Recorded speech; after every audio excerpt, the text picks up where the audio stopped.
We are activating your unique self-discovery one show at a time. The Orchard of Wisdom Self-Discovery podcast at your fingertips, just waiting to inspire and invite you in discovering just how awesome you really are and how to navigate through life in joy, enrichment, personal abundance, in mind, body, spirit, heart, and soul. All the people we bring you are here to serve you on your journey of life. Do enjoy our next show. Good morning, good afternoon, and good evening, everybody. Welcome back to another edition of Mental Health Awareness right here on selfdiscoverymedia.com. I'm your host, Sarah Troy, and my guest today is Dr. Ronald Alexander. Oh, mental health. He's a psychotherapist, a mindfulness trainer, a creative business and leadership coach. He has two books that we're going to be talking about today, Wise Mind, Open Mind, and The Core Creativity, the mindful way to unlock your creative self. Creativeness is something that maybe seems to be on the back burner at the present moment, and I don't know why. We will find out. The big idea, he said, is when artists describe their creative process, they inevitably talk about beginning in an open mind state where the download of the core creativity can happen. Musicians such as the band's Robbie Robertson describes that creativity comes from the womb of emptiness. To James Taylor's observation of waiting to hear it and having to be in a place where you can receive the song, reveal the creativity isn't a rational or calculated activity. It's about allowing oneself to be receptive. So there is so what? Mindfulness, meditation, it takes us out of overthinking and into the mind state of receptivity. The stillness and the focus involved in meditation alters our brain waves and therefore our mind state. Distraction full-time leads us to an open mind. Both core creativity and intuitive wisdom are the knowledge that can be accessed in that open mind state. Not because we have an open mind or trying to be open-minded, but because we're in a state of pure receptivity after giving ourselves over to the emptiness. You are so speaking my language. Allow, allow, allow. And when we allow, things do come to us. If we just come from the mind, we're constantly in a state of chatter and dialogue, and we just really don't have any space for things to come to us because it almost becomes a form of dictation. Welcome to the show, Ronald. Oh, thank you. Thank you. Happy to be here. Allowing, emptying out, being open, ready to receive. Do you find that it's actually hard for people to do today because there is so much chatter or static or expectation of how things should be done as opposed to allowing things to happen? Excellent question. In the greater wide superpositional field that they talk about energetically is we're both receiving and we're transmitting. Mm-hmm. And what we're receiving on a day-by-day basis with all the horrible tragedies and mass shootings is just overwhelming. It really breaks the heart when I listened to this 22-year-old daughter who was standing next to her mother in the parade in Illinois, and she saw her mother shot. And so we're receiving so much of that daily, coupled with the pandemic. Yes. There's been an increase in anxiety, depression, feelings of helplessness and hopelessness. In the American economy, we're about to go into recession. And so there's a lot going on, clearly, that is very negative in the energetic field. However, what I write about and what I teach is that if we can slow down, quiet our mind, pay attention to our breath, and I have a meditation called emptying the mind meditation.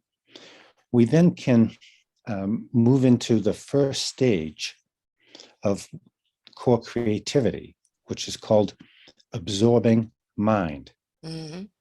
Absorbing mind is a state of consciousness where we move into receiving. And we're cultivating the feminine receptivity. Hmm. Like everything you're saying, I'm most certainly at the present moment, I'm a little empathic, and I'm just finding the heaviness of everything that's going on. I'm in Canada and I'm watching what's going on in America, and I just don't understand why. Why?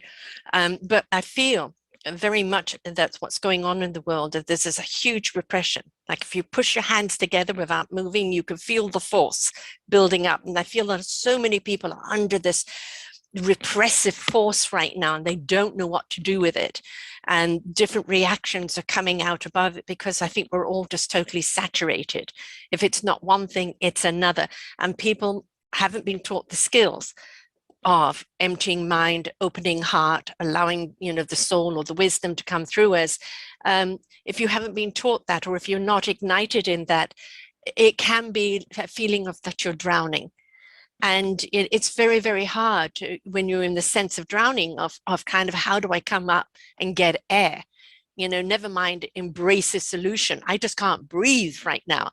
And I think we're very much in a global arena of people feeling like they are drowning. Yes, it's a wonderful metaphor too that you've just used, is that most of the people that I work with, both in psychotherapy or creativity and leadership coaching, they all have been having dreams about drowning, falling in lakes, being swept down by a mountain stream. And I think what's happening is, in a global, interconnected, superpositional field, as Thich Nhat Hanh, the former Vietnam Zen teacher, spoke about the interconnectedness and interbeing. And we're just being flooded, unlike any time in my life, with so much anxiety and feelings of helplessness and hopelessness. And so what we need most is to learn to acquire the capacity to empty the mind, free up the body, and allow the spiritual body and the spiritual mind to open up. And as you were very nicely saying, the field is very contracted.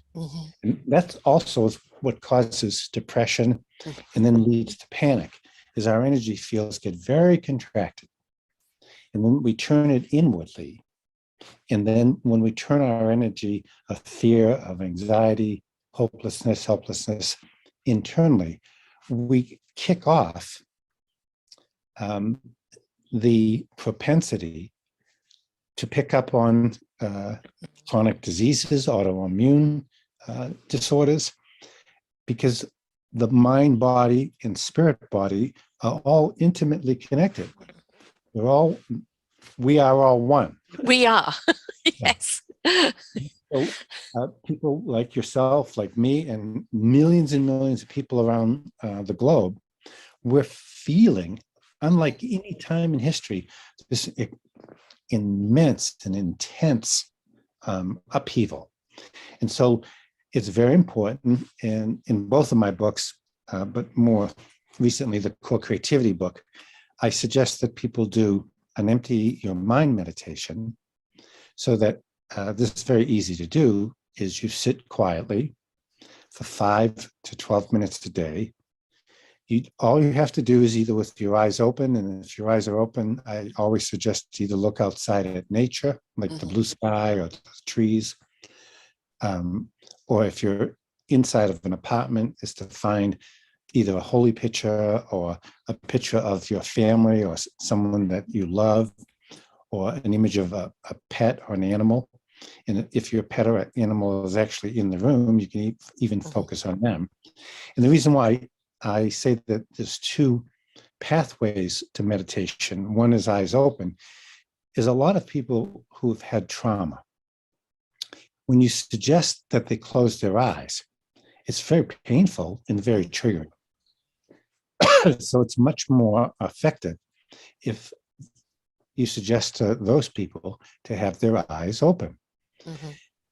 For those of us who are not dealing with any sort of trauma right now, in emptying your mind meditation, the suggestion is to close your eyes. You can pay attention to either at the mind's eye, the space between the eyebrows, the third eye, in a more esoteric tradition, or the tip of your nose.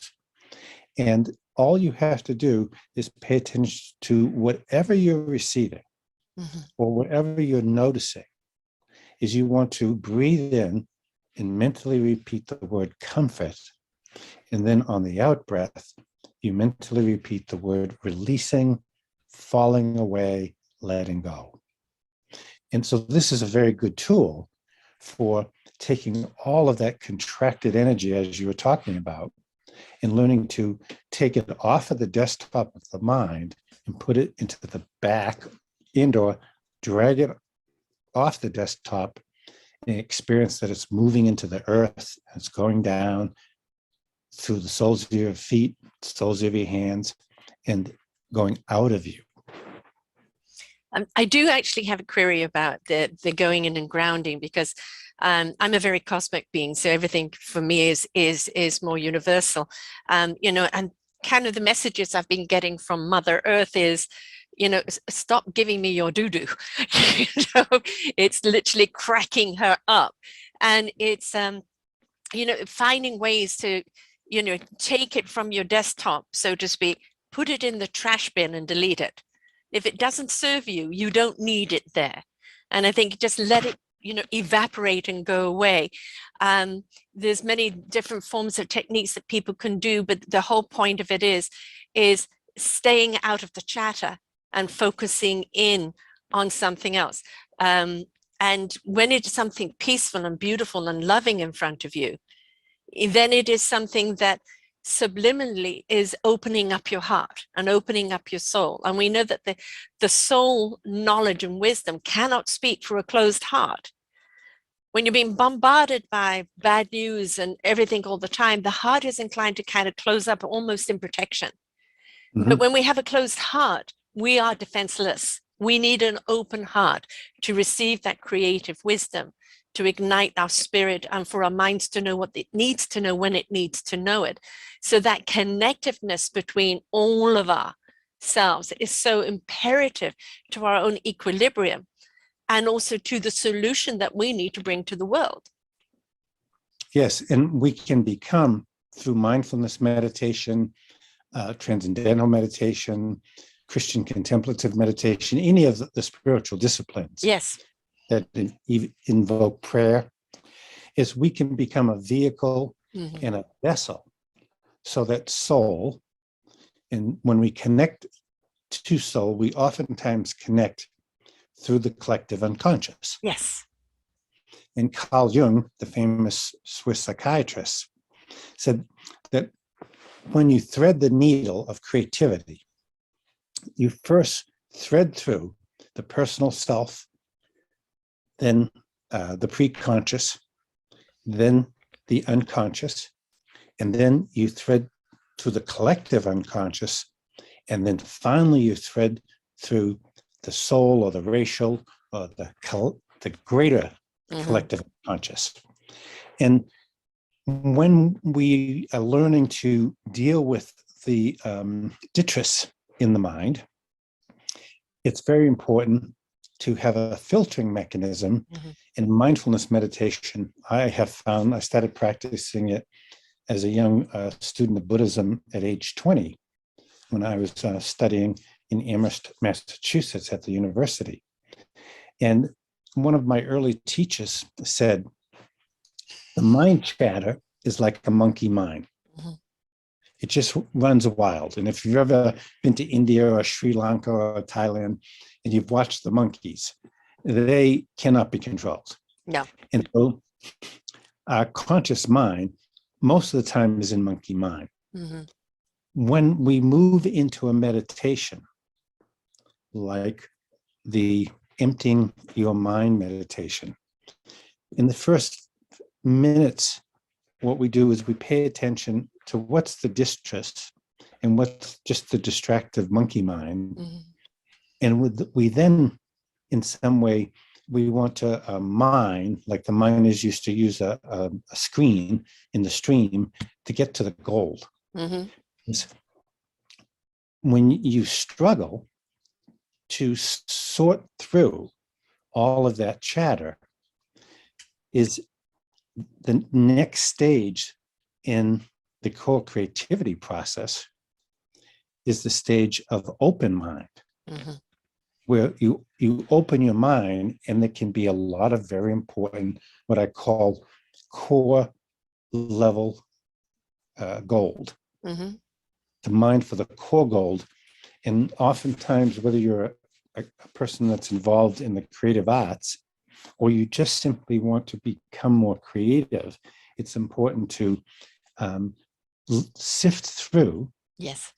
what's distractive, and then harness and pay attention to what the gold is that's bubbling up, like the next big idea Mm-hmm. coming out of a meditation where you're feeling totally distracted. Yeah. You know, when we revere, you know, our artists and our musicians and our wise ones and the statements that they make that are so profound and so creative, you know, we think as ordinary people, well, you know, that's them, that could never be us. But creativity lies in each and every one of us, just ready to be opened, ready to be downloaded and to be processed.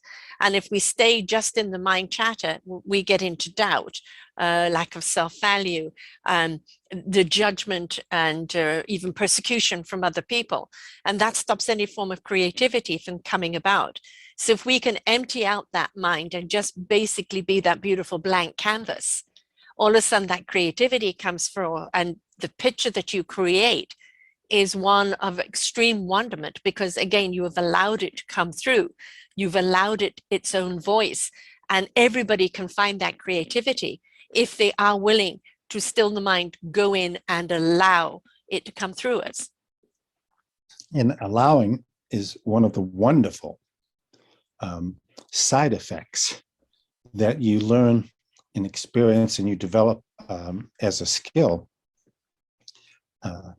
through any form of meditation or spiritual practice, and especially mindfulness meditation, is you learn to enter what we call the domain of not knowing, Mm-hmm. not needing to know, Yes. and not doing. Mm-hmm. The not needing to know. I think we've become a society. I need to know, I need to know. I've got to go on Twitter. I've got to go on this. I've got to go on that. I need to know, I need to know. Why? Is it relevant to where you are right now, to what you're doing? Is it important for you at this particular space in time that you need to know that?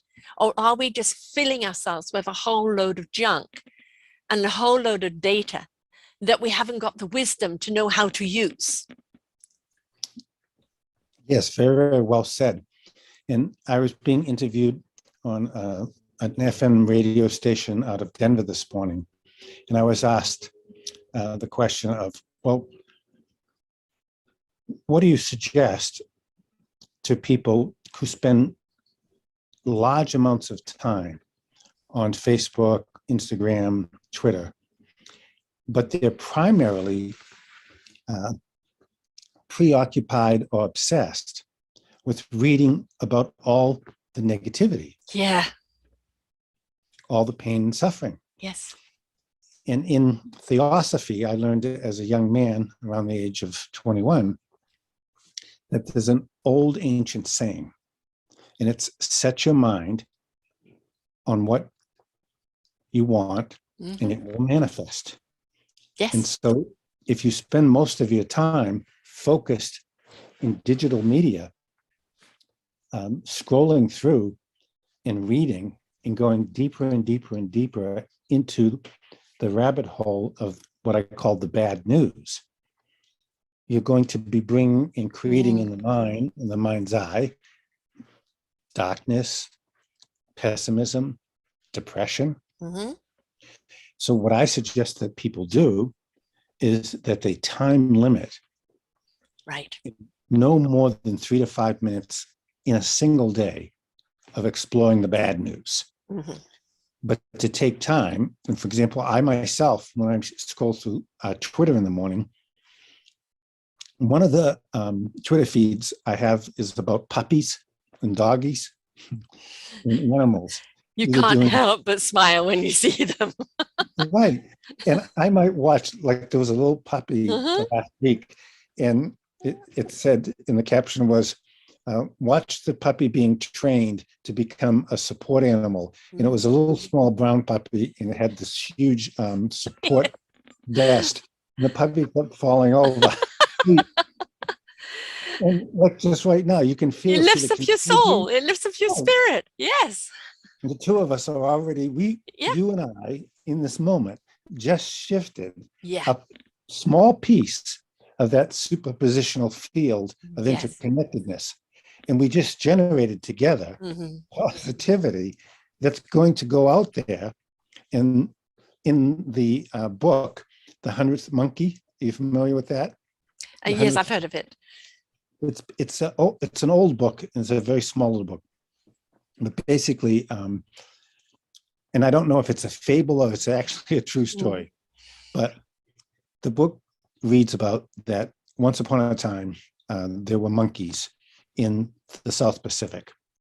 And for long periods of time, whenever their sweet potatoes would get into the dirt or the sand, they'd eat them. And one day, one monkey noticed that a monkey was washing his or her sweet potato in a little pond. And then 6 months later, monkeys in Sri Lanka began to start spontaneously washing their sweet potatoes in ponds. And so there's this phenomena called a butterfly in India can create the positive wind that you feel that brings relief in Hawaii to you. And so it's a metaphor, I think, for how we really do influence each other. We do, and we've got to be careful of that influence. And, I always say, be careful what you seed, for it will grow. And if you're seeding positivity and possibilities, then make sure you water it and nurture it well. We also have to realize we're all an algorithm.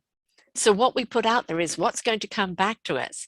And if we don't want to feel depressed and negative and miserable, then we've got to stop feeding that and start feeding the possibilities. We've got to a stage where people just don't believe in solutions and possibilities anymore. And we need to really energize that soil and those seeds of growth into a way that we do believe that, because we are all capable of shifting to that other side of joy, of just simple living, of just, the exuberance of life. We're all capable of doing that, but we have to change our perspective. Have you ever read the book Who Moved My Cheese by Spencer Johnson, MD? No, I haven't, but tell me about it. It's again a metaphorical book. There's 2 mice and 2 people around abundance of cheese, and one day the cheese is gone. And it's the 4 key reactions.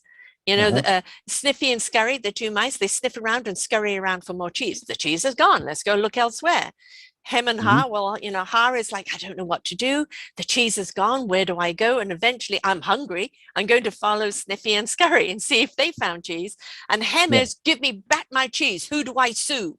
Who do I kill? I want my cheese back now, and refuses to go seeking, right? I'm also a True Colors coach with the 4 key personalities, which is very much to do with that as well. Our perspective and how we choose to look at life is also how life treats us. And if we're going to demand somebody give us something back that is no longer there, we're going to be empty and angry, and it's going to lead to hate and everything else. But if we're willing to go, okay, the wind has changed, right? We have to go elsewhere and look at it as an adventure, look at it as something exciting, an exploration. Then we will actually get the joy out of it as well as the results out of it. But we need to change our perspective. Yes. In the new book called Creativity, I talk about mindsets. And most of us who don't feel creative and or are in a state of dis-ease or non-wellness, we're usually operating and I know this is true for myself, I haven't had a cold since COVID. And part of that is because of the mask wearing. Mhm. And the second part of it is I haven't been around a lot of people. Right. But how you care after yourself Mhm. goes a long way of how you be a compassionate care provider for those that you meet each and every day. Yeah. And one of the axioms that I utilize is that whether I'm at the bank and I'm dealing with a bank teller who I can see she's very nervous and she's making a mistake, and then she blurts out, I'm just so sorry, Dr. Alexander. This is like my very first day. I only had 5 days of training. My heart begins to open. Yes. And I begin to experience that person as a Buddha. Mm-hmm. In the same way that if somebody at the dry cleaner cuts in front of me, I say that that's a Buddha who needs to get somewhere. Perhaps he or she needs to get home to a sick child. Perhaps he or she needs to get back to work so they don't get fired. And so it's really important to continuously keep retooling how we operate. And that's that second piece of when I said earlier, we're receivers, but we're also transmitters into the world. And so when somebody wrongs you or does something that you deem isn't right or isn't appropriate, it's coming from a fixed mindset that you hold that they shouldn't do that, or you shouldn't cut in front of me and do that to me. When you can let go of that, we become much more what I call a fluid mindset. And you move out of the rigidity, and the rigid mindsets oftentimes lock into place harsh judging. Yes. Like, that must be a terrible person that they did that. When you're in a fluid mindset, it's, I wonder if that woman cut in front of me because she has a sick child at home. Right. You're more compassionate, right? More compassionate. Mm-hmm. And the more and more that we can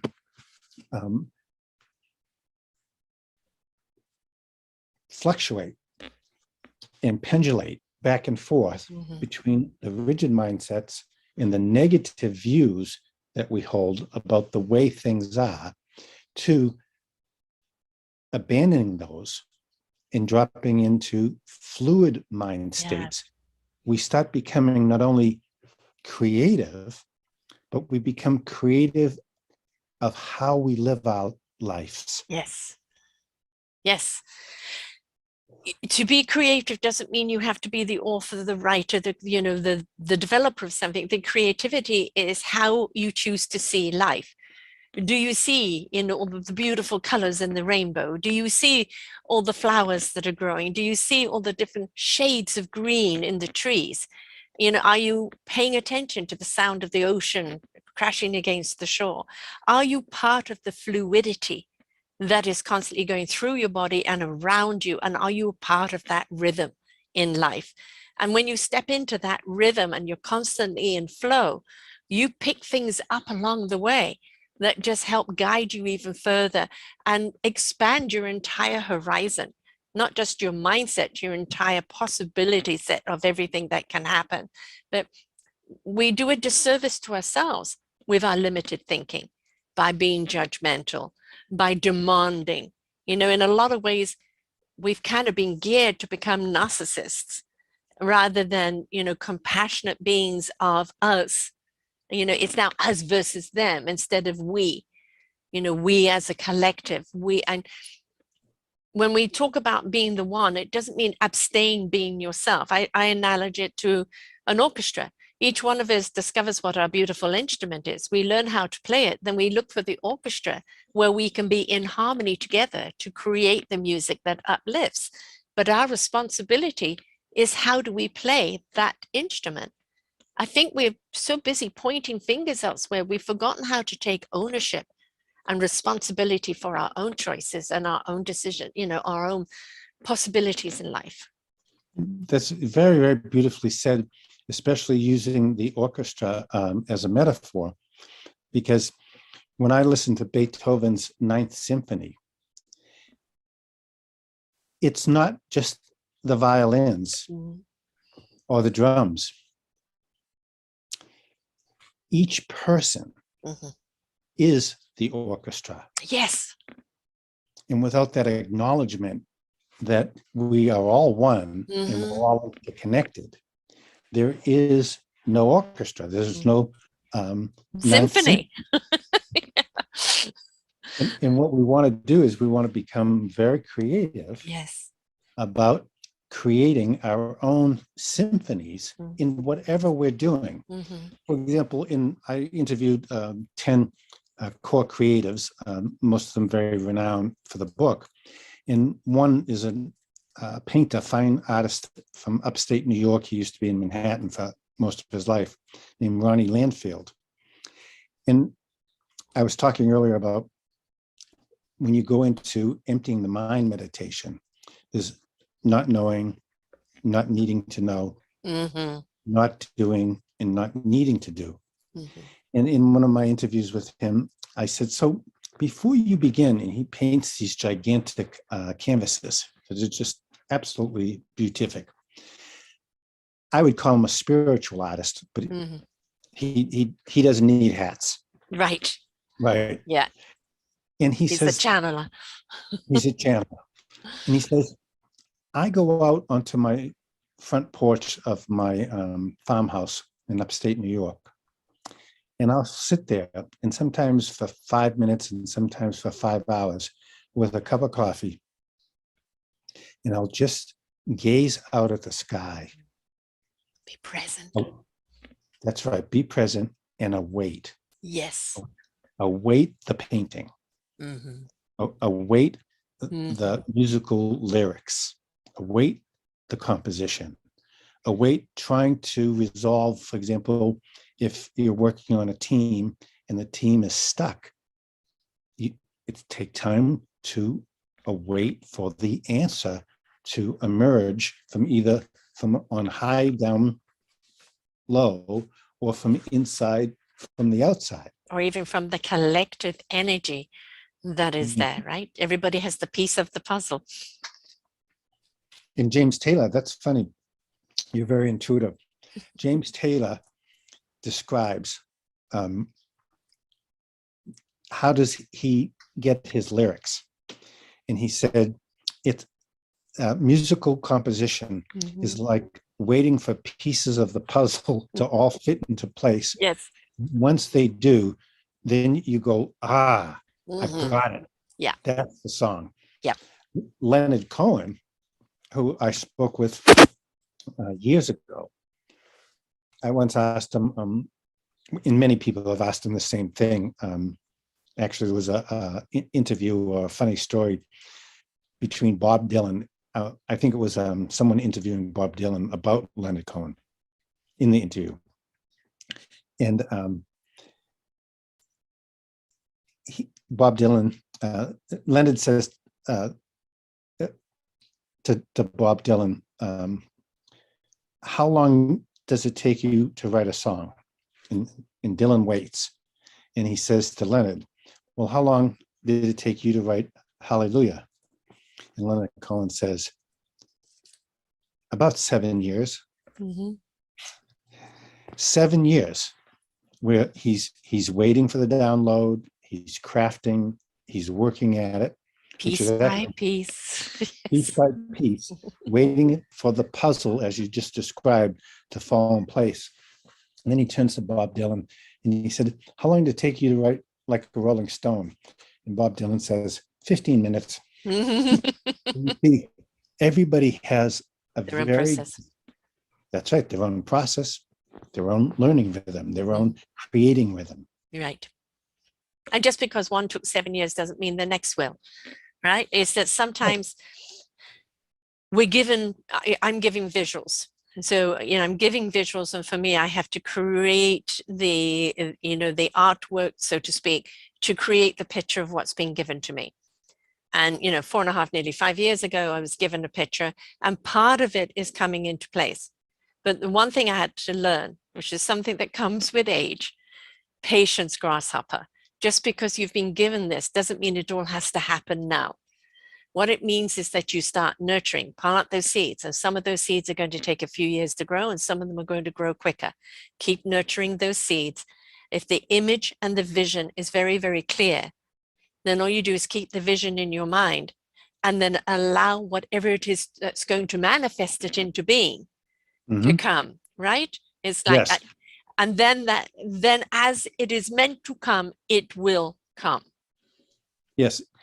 In some spiritual disciplines, there's a belief that everything already is. Yes. And it's simply awaiting. Yeah.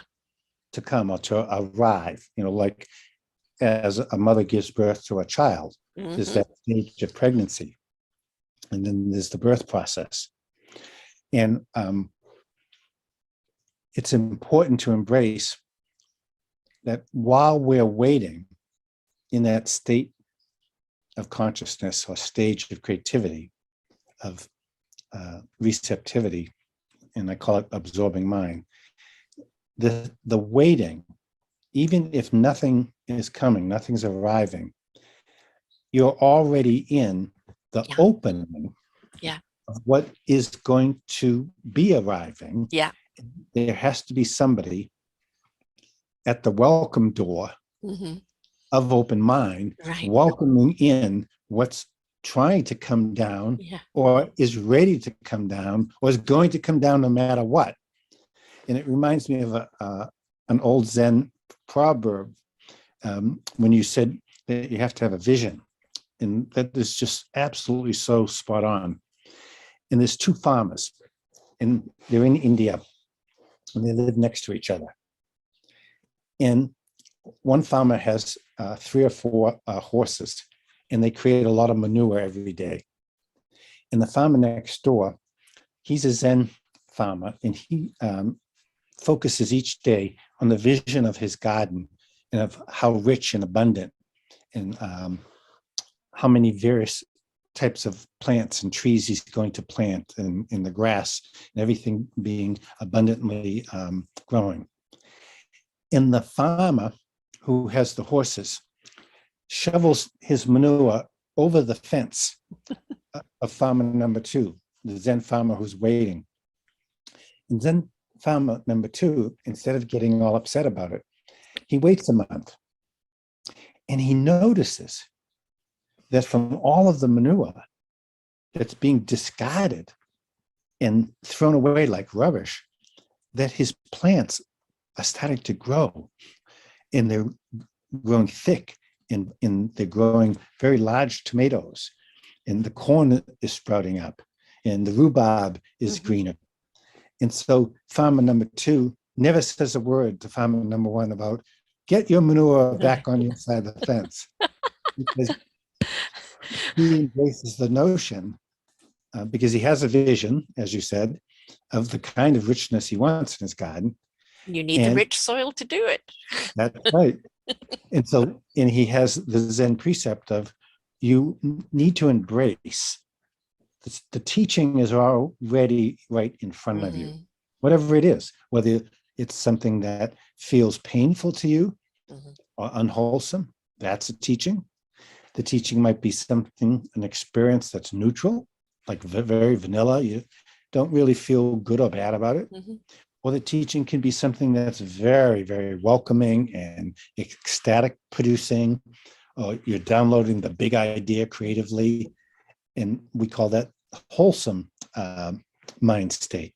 And that these 3 mind states are essential for helping you to learn to navigate through the pain and the suffering and what's neutral, so that you can create and manifest a more wholesome self and then other experience into the world. And that's creativity again. Yeah. You've also sometimes got to wait for the synchronicity, just because you're ready. The person you need, like the manure over the fence, that's going to help manifest your vision, may not always be there on your timetable. But as you said, hold the door open. because always be ready, because you never know who's going to come through that door that is actually going to be the ingredient that you need, that's going to fortify that vision. And I think, the other thing is, we limit ourselves so much, again, for the expectation of life. But again, when we step into the allowing and the attunement of self, and allow ourselves to have a vision and not, again, dictate it, just because you've got a vision, well, now I'm going to do this with it, that with it, that with it. No, did it come from the soul and the heart and the gut? Was that the voice that told you about the vision?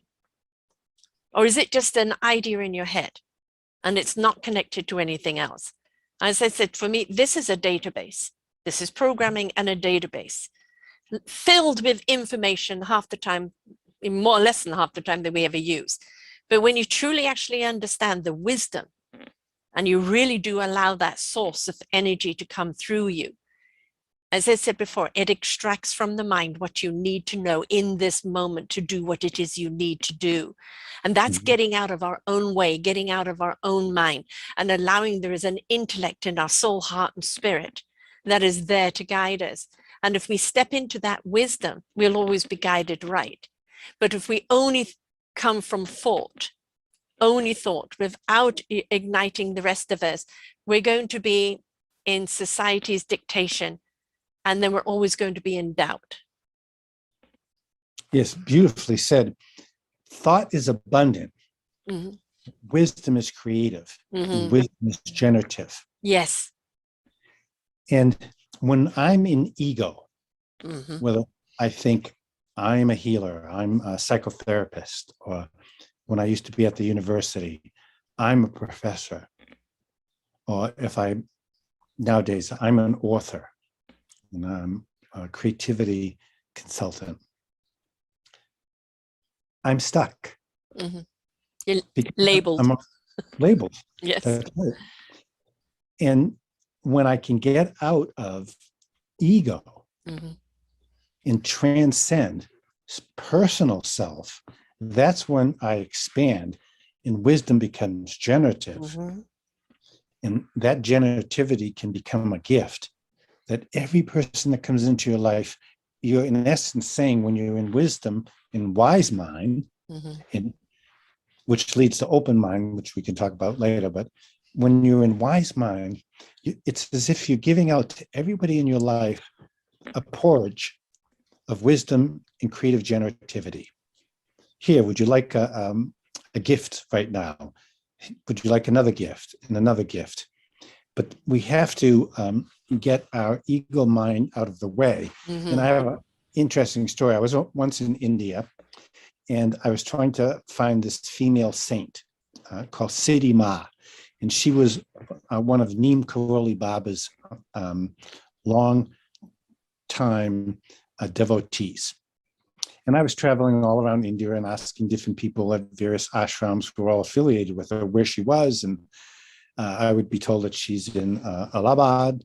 So I go to Allahabad and I visit the Kumbh Mela, which is the festival of millions and millions of sadhus and seekers in the Hindu tradition. And then I leave Allahabad and they say, oh, I think she's near the Taj Mahal in Agra. And so then one day I was in Varanasi, which is the very sacred ancient city. It's the most suspicious place to be cremated in all of India. Because in front of Varanasi, because it's right on the Ganges River, in Allahabad, it's where the Yamuna and the Ganges rivers come together. And it's called the Sangam. And the Sangam is a very sacred, and in America, we would say like Sedona, Arizona has vortexes. In Woodstock, upstate New York has a vortex. And so I was walking around Varanasi, and I'm sometimes shy when I'm traveling. So I said to myself, well, look, I'm sitting in this cafe having chai by myself. I think I should walk around Varanasi and go out and see if I can meet some people. So I turn this corner, and there's this gentleman tall, thin guy, and he has the Dartmouth shirt on, t-shirt. And so I walk up and I introduce myself, and I tell him I'm a meditation teacher from America. He tells me that he's a yoga teacher from Sydney, Australia. And I say, Dartmouth, I said, one of my early meditation teachers, Jack Cornfield, Dr. Jack Cornfield, he went to Dartmouth. And one thing unfolds to another. And then we're having chai and muffins in this cafe. And then out of nowhere, there's a story he tells me about, have I met this Siddhi Ma, the female saint? And I say, I've been looking for her for weeks. Yes. and he knows where she is. So the synchronicity. Yes. The embracing of the synchronicity. However, the key element in our creativity process is if I had sat in my shyness in that cafe and not prodded myself to kind of get out and do a greet and meet around that village, a part of the city, which is actually it's a village within the city, we wouldn't have connected. So synchronicity is awaiting us in a very magical way. Yeah, I've always been one whenever I've traveled. I love sitting outside in a cafe and just observing life and just putting my energy out there. And invariably, always, I have somebody come and talk with me. And I love it because you have no idea what the conversation is, if it's just a conversation, whether it's an enlightenment or illumination, who knows? It's an interaction, it's a communication, and it's a, it's not what is their agenda, what do they want from me? It's just a beautiful meeting of energies and just sharing that wonderful connection. And it's a beautiful thing to do. And it may just be a moment, or it may be something that goes elsewhere, who knows? That, I think, if we can forget agendas and just be present in the moment with that open door, I'm open and ready to receive what I need to know when I need to know it. We're always guided to someone who either you're the door opener for or they're the door opener for you. And that there is no mistakes, is there?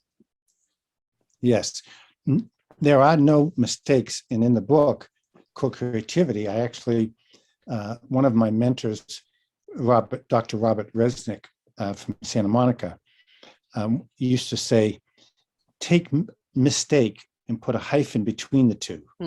Mistakes. And so in acting, when an actor, male or female, is shooting a scene, oftentimes the director will say, let's take another take and another take.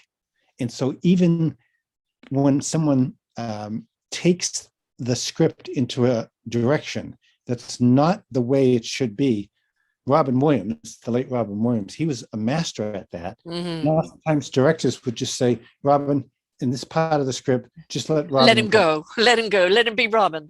Right? Yeah.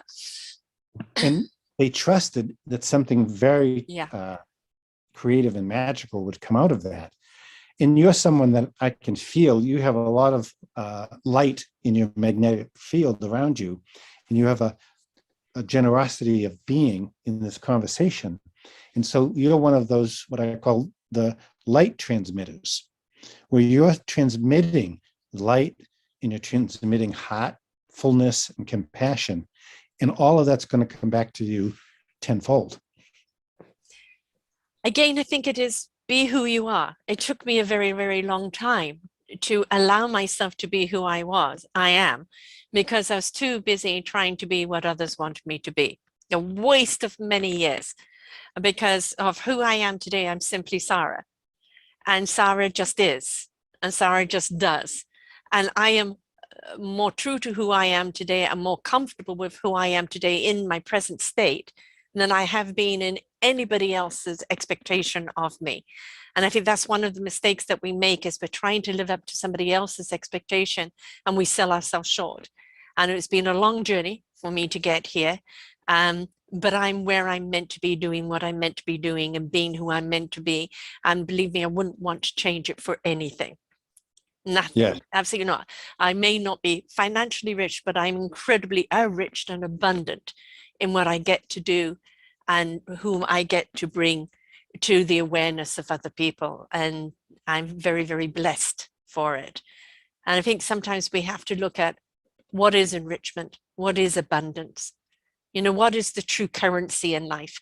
And for me, it's love, it's compassion, it's caring, it's holding people accountable, yes, but bringing out and igniting in other people that soul, heart, spirit that is just waiting to be jump-started, and allowing them to discover that beautiful soul connection, that open heart, that spirit action into the mind, knowing what they need to know, and allowing themselves to become who they are meant to become.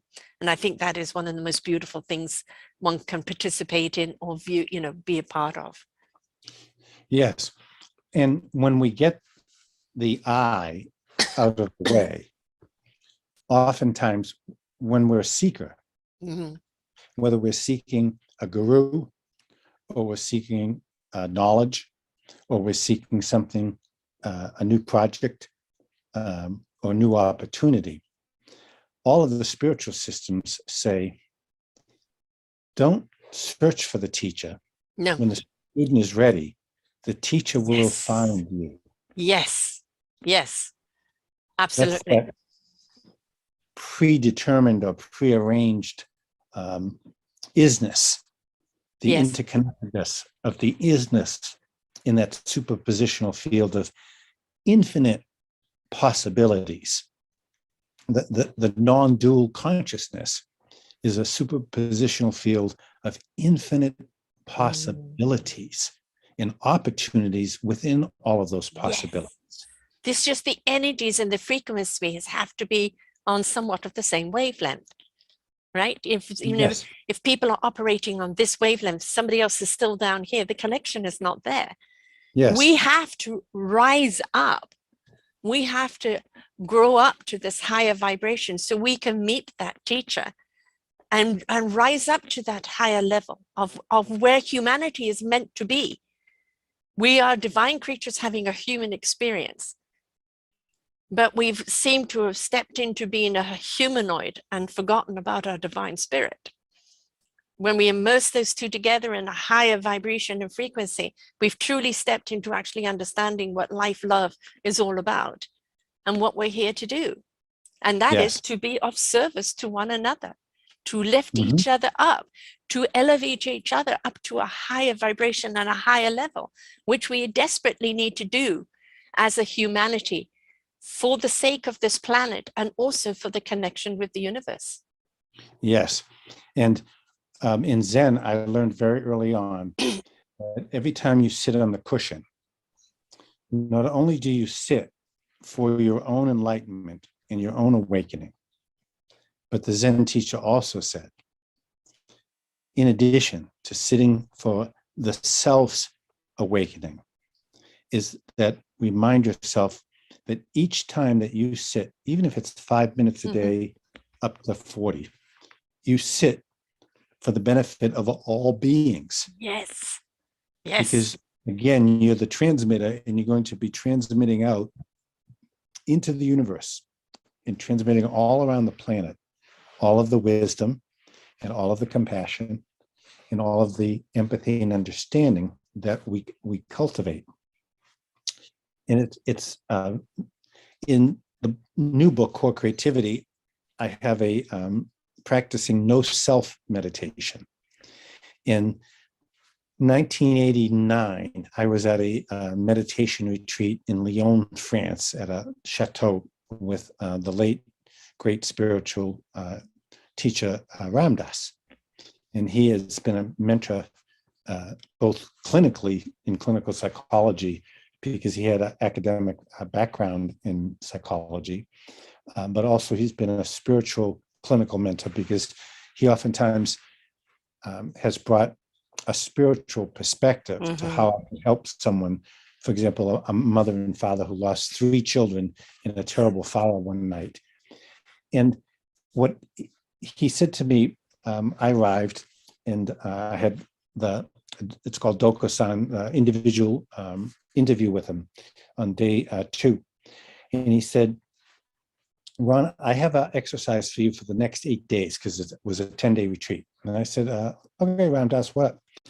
And he said, I want you, when people ask you who you are and what you do, is I want you to tell them that you're a woodworker.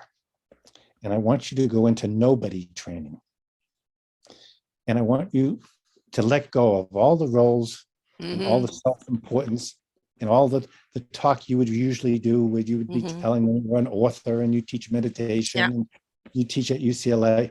He says, you're not going to share any of that when there's any kind of engagement. You're just going to be a guy that works with wood. And it was profoundly liberating. Yes. It was just unbelievably lightening. And at the end of those 10 days, my spirit was just so full because I had emptied out of all those roles and all those identifications with the little me. But you've also given people to see you on a different plane, because if you come in with the title, then the expectation is you're this, that, etc. But when you just come in, as for me, as I'm just Sarah. What does Sarah do? Well, I bring wonderful people to you. I'm just Sarah. But who is Sarah? I'm just, soul awakened. I'm just Sarah.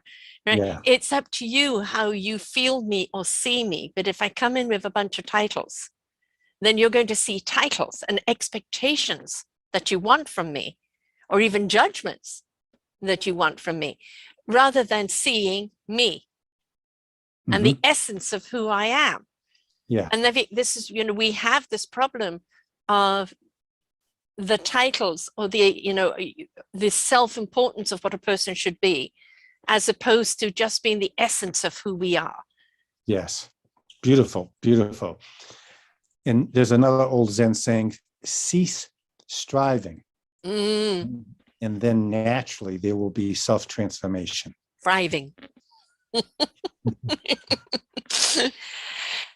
Again, that is a lesson I think we learn again with age. But what I'm seeing now is so beautiful, is that I'm seeing more 30 and late 20-year-olds already stepping into this awareness. They haven't got to be in the 50s, 60s, 70s to finally it's all right to be me, and I'm now connected.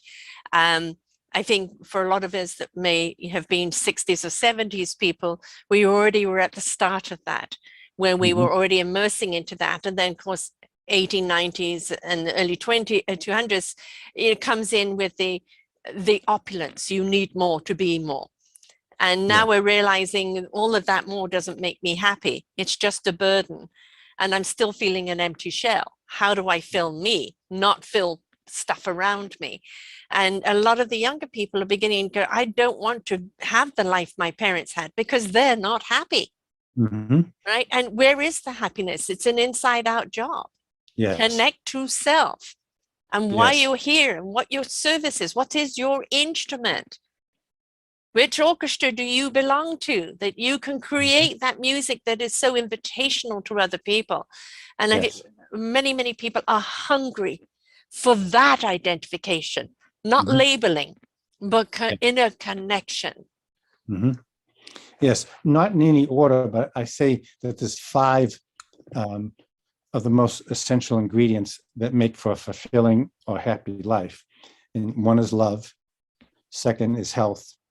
Third is creativity. Fourth is freedom.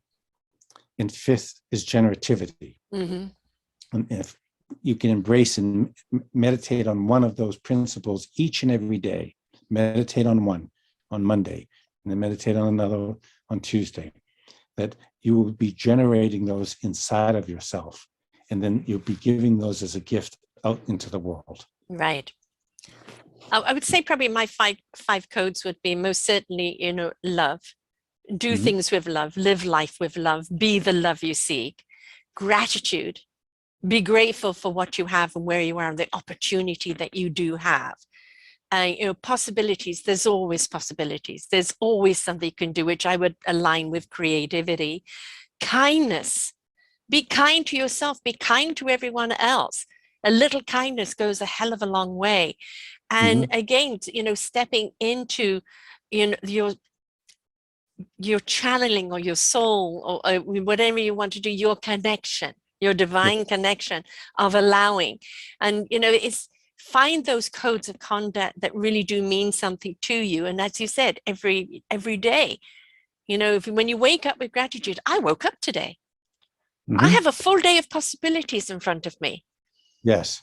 And I'm going to be kind to myself and to the others around me, and I'm going to seek out which souls can be ignited or that have ignited today and share, right? And that's where the love comes from. If you don't love who you are or what you do, then you're doing it wrong. Yes. Waking up with gratitude that you can wake up into life as opposed to that you don't wake up and you're in the other life. Yes. And wake up, and then that waking up begins to wake others up in life. You want peace in the world, be the peace. You want love in the world, be the love. All right. You want kindness in the world, be the kindness. You want solutions in the world, seek the solutions and share them out. Invite other minds, hearts, and souls to come to the table, each bringing their own beautiful piece to create that full picture puzzle, right? To realize without you, the orchestra can't play. It requires all the musicians. Yes. But you are responsible for your instrument. Play it well. Yes. Own it, be it. I love interviewing musicians. And I have a couple of them that they don't play the music, they are the music. Their instrument is an extension of who they are, and they are the music, and there is no playing something, they just are it. And they're so in their soul beingness. It's beautiful, and the resonance of that music. But like you were saying before, the resonance, this interview that we're doing now, when it goes out next week, it will be heard by those that choose to hear it. But we've already put the invitation out energetically. Yes. And it will then be heard by people who pick up that signature and want to listen more. Yes. Okay, wonderful.